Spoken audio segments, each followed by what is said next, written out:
Morning, good afternoon, good evening મારા વહાલા વિદ્યાર્થીઓ. મારું નામ છે આશિષ ગિરી ગોસ્વામી અને હાર્દિક સ્વાગત કરું છું આપ સૌનું શિવાય એકેડમીમાં. લાસ્ટ લેક્ચરમાં આપણે વિકલન વિશે થોડી કમસથી પ્રારંભિક વાત કરેલી હતી. આજે આપણે એ ગઈકાલનો જે લેક્ચર છે એનું થોડું રીકેપ લઈ લઈએ, થોડો લેક્ચરને યાદ કરી લઈએ કે લાસ્ટ લેક્ચરમાં આપણે શું શું જોયું હતું. તો લાસ્ટ લેક્ચરમાં આપણે શું વાત કરી હતી? તો એમાં આપણે વાત કરી હતી કે જો dy/dx લખેલું હોય તો આપણે એનો મતલબ કાઢતા હતા કે dy/dxનો મતલબ શું થતો. dy/dxનો મતલબ શું થતો હતો? yનું વિકલન. શું થતો હતો એનો મતલબ? તો કે yનું વિકલન. yનું વિકલન ખરી, પણ આ વાક્ય અધૂરું હતું, યાદ કરો તો આપણે પછી પાછળથી લખ્યું હતું શું? xની સાપેક્ષે આવું લખ્યું હતું ને. yનું વિકલન ખરું પણ xની સાપેક્ષે. ધારો કે આ જ વાક્યને હું ઉલટાવી નાખું કે હું લખી નાખું dx/dy, તો શું આ વિકલન થાય? હા થાય. કેમ ન થાય? dx/dy છે એ પણ વિકલન થશે, પણ શું થશે આમાં વાક્ય? તો કે આમાં વાક્ય થશે xનું વિકલન. xનું વિકલન પણ કોની સાપેક્ષે? yની સાપેક્ષે. જે નીચે હોય એની સાપેક્ષે થાય, બરાબર ને. અહીંયા નીચે કોણ છે? તો કે y છે. અહીંયા જો x હોત તો xની સાપેક્ષે કરત, જો y છે તો yની સાપેક્ષે કરીએ છીએ આપણે, તો અહીંયા થશે yની સાપેક્ષે. આટલું બરાબર છે? ચાલો, પછી આપણે ઘણી બધી વસ્તુઓ જોઈ હતી, આવા ઘણા બધા એક્ઝામ્પલ લખ્યા હતા, પણ હવે આમાં સમય નથી બગાડતા, બરાબર. એના પછી આપણે એક દાખલો જોયો હતો, જો તમને યાદ હોય તો. દાખલો કંઈક આવો હતો, જે સૌથી બેસિક દાખલો છે. સૌથી પહેલો જે દાખલો જોયો હતો ને એ કંઈક આવો હતો. d/dx of x². આવું લખ્યું હતું ને. તો અહીંયા શું મતલબ થાય છે? આનો મતલબ આવો થતો હતો, x² વિકલન, x²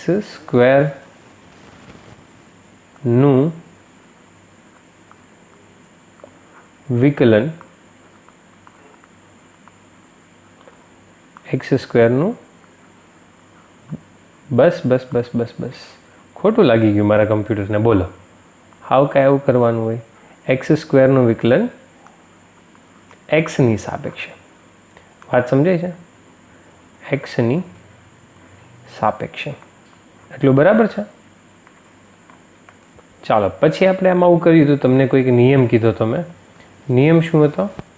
નિયમ આવો હતો કે જે ઘાત છે, ધારો કે આવું લખ્યું હતું કે d/dx ઓફ x², તો આના માટે નિયમ કંઈક આવો કીધો તો આપણે કે જે ઘાત છે ને, ઘાત એને ગુણાકારમાં લઈ લેવાની. ઘાત એને ગુણ્યા x છે એ એમનેમ, અને xની ઉપર ઘાત -1, ઘાતને એક ઘટાડી દેવાની. આવું કીધું હતું ને લાસ્ટ લેક્ચરમાં.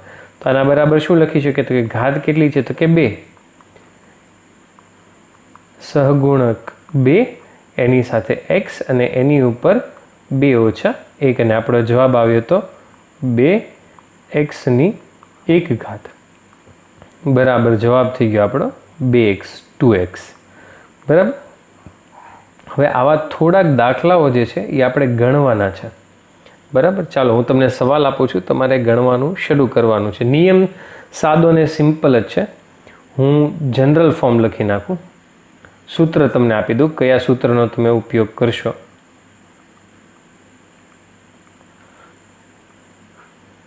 સૂત્ર કયો, નિયમ કયો, બધું એક જ છે આપણા માટે. d/dx of x⁻n. બરાબર. તો જે ઘાત છે એ આગળ આવી તો n થઈ ગયો, n ગુણ્યા x, અને xની ઉપર શું થઈ જશે? તો કે n-1. બરાબર. તો આવી રીતે વિકલન કરવાનું છે, બરાબર. વાત સમજાઈ ગઈ તમને? ચાલો, હવે હું તમને સવાલ આપું છું, બરાબર. તો સવાલ છે, સૌથી પહેલો સવાલ. ઓલું બધું તો હજી રિકેપમાં હાલતું હતું ને. d/dx of x raise to 7। बीजो सवाल है डी बाई डी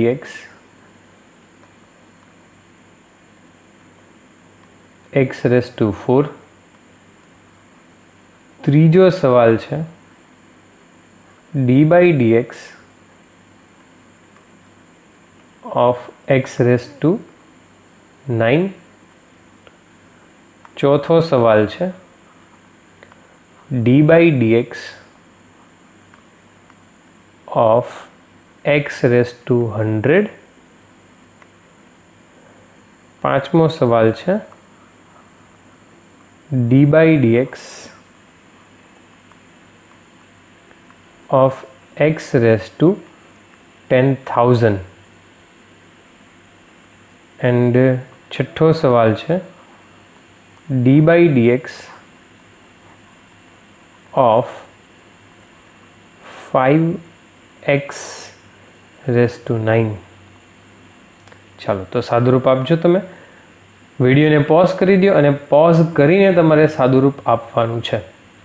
बराबर। चलो पॉज करी दो बधा।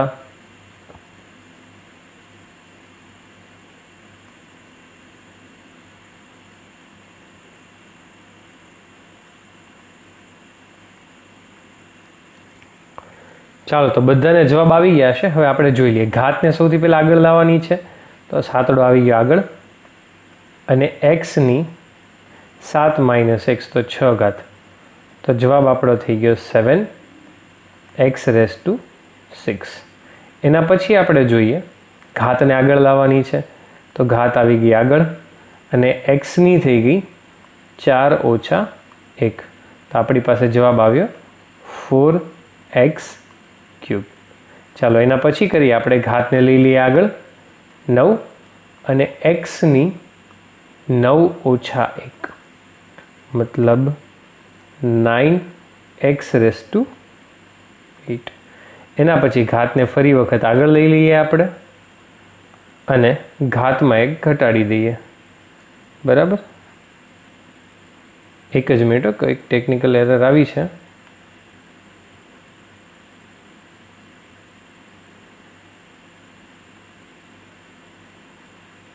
हाँ तो घात ने आपणे आगळ लई लीए अने घात में 1 घटाड़ी दीए तो एक्स नी केटली घात थई 100 माइनस 1 एटले एक्स नी घात थई गई 99। बराबर।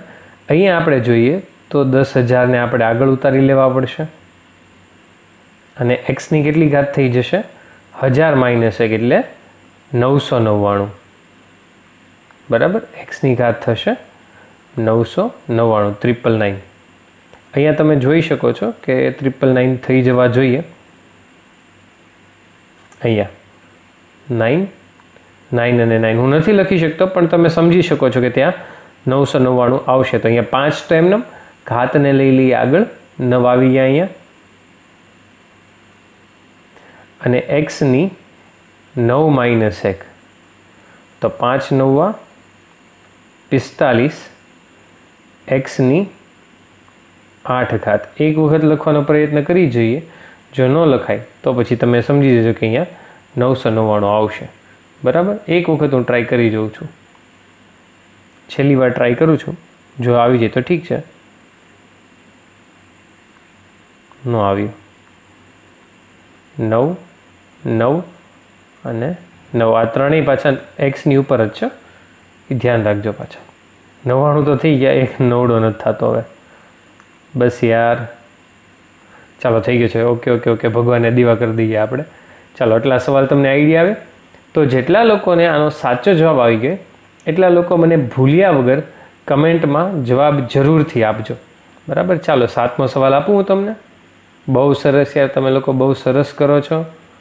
खरेखर साचो जवाब आव्यो छे। चलो एना पछीनो सवाल d by d x of 2x cube.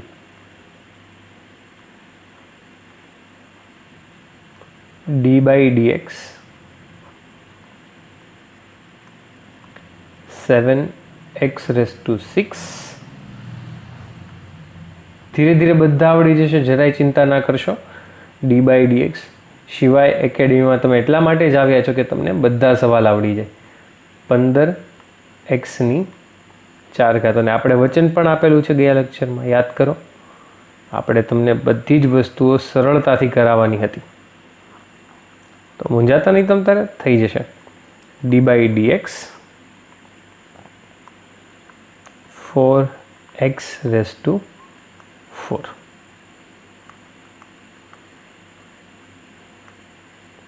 d/dx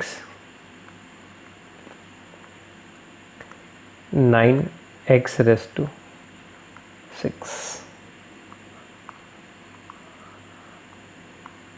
d/dx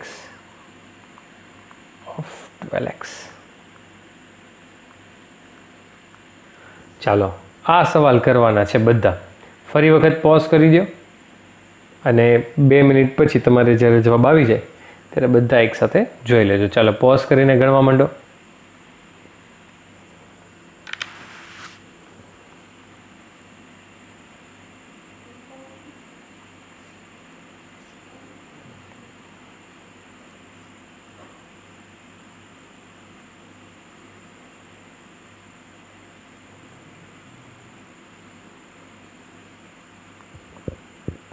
ચાલો, તો બધાને જવાબ આવી ગયા હશે.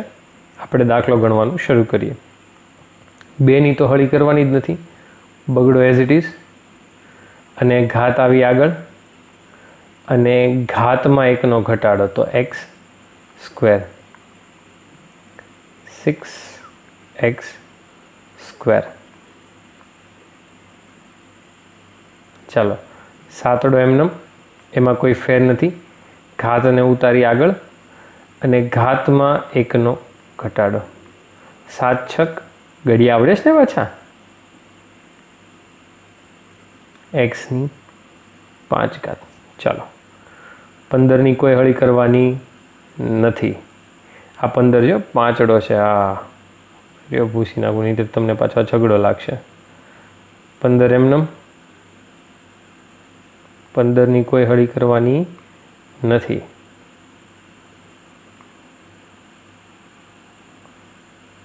એને ગુણ્યા 4, ઘાતને ઉતારી આગળ, અને ઘાતમાં 1નો ઘટાડો, તો 15×4, 15ના ઘડિયા કેટલાને નથી આવડતા, શીખી જાજો પાછા. 60x⁵. ચાલો, આ ચોગડો એમનેમ, ઘાતનો ચોગડો ઉતાર્યો, એની હારે ઘાતમાં 1નો ઘટાડો, ઘાતમાં 1નો ઘટાડો.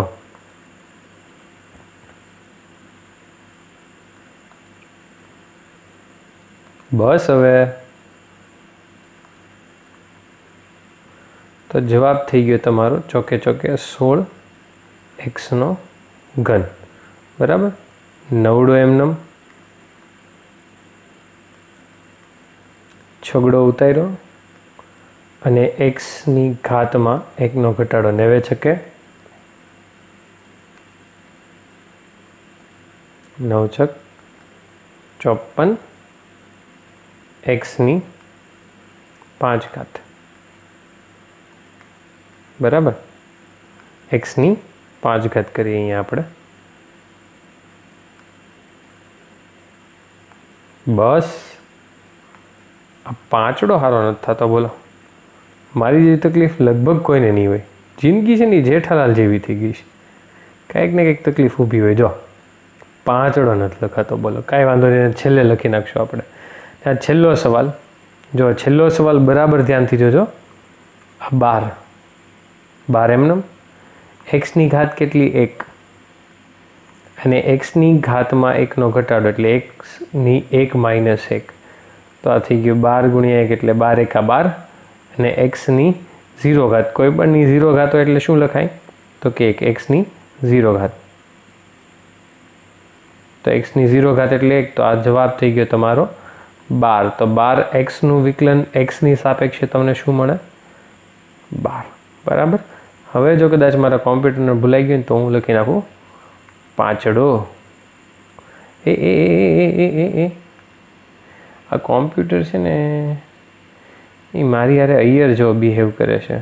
હું જાણે જેઠાલાલ હોઉં ને એ અય્યર હોય એમ. હા, પણ જેઠાલાલ જીતે કર્યો થઈ ગયો, પડીને ખબર. તો ચાલો 12x વિકલન જે છે, 12x વિકલન એ એક્સની સાપેક્ષે કેટલું મળ્યું મને? 12. આ વસ્તુ ખાસ ધ્યાન રાખજો. અને હજી એક સવાલ, ચાલો, અને કેટલા નંબર આપ્યા હતા આપણે? નંબર હું ભૂલી ગયો, પાછો જોઈ લઈએ આપણે. 12 સવાલ કીધા છે ને. ચાલો 13મો સવાલ. 13મો સવાલ છેલ્લો. આ મેં તમને ગણવા નથી આપ્યો, એનું કારણ છે કે મારે તમને સમજાવવો છે. ચાલો 13મા સવાલમાં એવું કહે છે કે સવાલ આવો છે કે d/dx ઓફ 5, જેનો મતલબ થયો 5નું એક્સની સાપેક્ષે વિકલન. જ્યારે આવું આવે ત્યારે શું કરશું? જો હવે આને હું આવી રીતે લખી શકું, d/dx ઓફ 5 into 1, આવું લખાય? આમાં કંઈ ખોટું નથી કર્યું ને મેં? 5 એકા ને 5, બરાબર છે ને? તો આને આવું લખાય. જુઓ તો d/dx of 5 into x raised to 0. એક્સની 0 ઘાત એ તે 5 જ થાય કે ન થાય? 1 થાય કે નહીં? સોરી, 5 નો થાય, 1 થાય. કોઈ પણની 0 ઘાત 1 થાય ને, તો આ એકડો જ છે, બરાબર. ચાલો, તો આ કંઈક આવું થયું. તો d/dx of 5x raised to 0 સવાલ આવો થયો. વાત સમજાણી તમને? આ પાંચડાને આપણે ફેરવીને કરી નાખ્યું 5x raised to 0. તો જો હવે આને આમ લખાય. વિકલન કરવું છે, વિકલન કરવું હોય તો પાંચડો એમનેમ, એક્સની 0 ઘાતને લઈ લો આગળ, અને એક્સની થઈ ગઈ 0 - 1. તો જવાબ થયો તમારો 5 ગુણ્યા 0 ગુણ્યા એક્સની -1. પણ કોઈ પણની સાથે 0 ગુણીએ આપણે તો જવાબ શું આવે? 0. તો 5નું વિકલન એક્સની સાપેક્ષે શું થાય છે? 0. તો અહીંયાથી આપણે કોમન સ્ટેટમેન્ટ લખી નાખીએ. ચાલો, કોમન સ્ટેટમેન્ટ શું લખશું આપણે? અહીંયાથી કોમન સ્ટેટમેન્ટ આપણે એવું લખશું કે અચળ પદોનું, કોઈ પણ વસ્તુ હોય, પછી કોઈ પણ પદ હોય, અચળ પદોનું વિકલન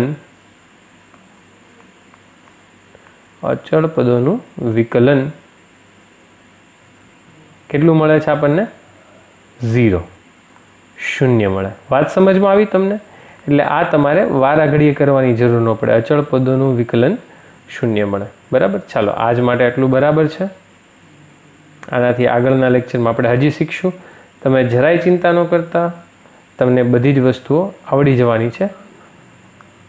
છેક સુધી જોવા માટે ખૂબ ખૂબ આભાર. થેન્ક યુ તમને સૌને.